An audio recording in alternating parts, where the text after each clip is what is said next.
মুম্বাই শহরে রায়হান নামে এক যুবক ছিল। রায়হান এক সময় নামাজ পড়তো না, মা বাবার কথা শুনতো না, বন্ধুদের সঙ্গে বাজে আড্ডা দিত। সে মনে করত দুনিয়ার মজাই সব। কিন্তু হঠাৎ একদিন এক দুর্ঘটনা তার জীবনে পরিবর্তনের সূত্রপাত করে। এক রাতে মদ্যপ অবস্থায় গাড়ি চালাতে গিয়ে সে মারাত্মক অ্যাক্সিডেন্ট করে। হাসপাতালে মৃত্যুর কাছাকাছি গিয়ে সে দেখে এক স্বপ্ন, যেখানে তার আমলের হিসাব নেওয়া হচ্ছে। স্বপ্নে তার কবরের আযাব, ফেরেশতাদের প্রশ্ন এবং জান্নাত জাহান্নামের দৃশ্য দেখে সে ভয় পায়। জ্ঞান ফেরার পর সে বদলে যায়, আল্লাহর দিকে ফিরে আসে, নামাজ শুরু করে, কুরআন পড়ে। বন্ধুদের বদলে সে এখন মসজিদের ইমামের কাছে যায়, মা বাবার খেদমত করে। তার জীবনের লক্ষ্য হয় মানুষের উপকার করা ও আল্লাহর সন্তুষ্টি অর্জন।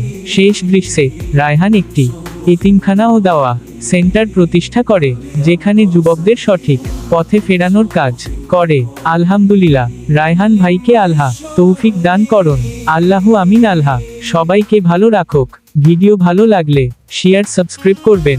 ফেসবুকে ফলো করবেন। ফেসবুক লিংক ভিডিও কমেন্ট বক্সে দেয়া আছে।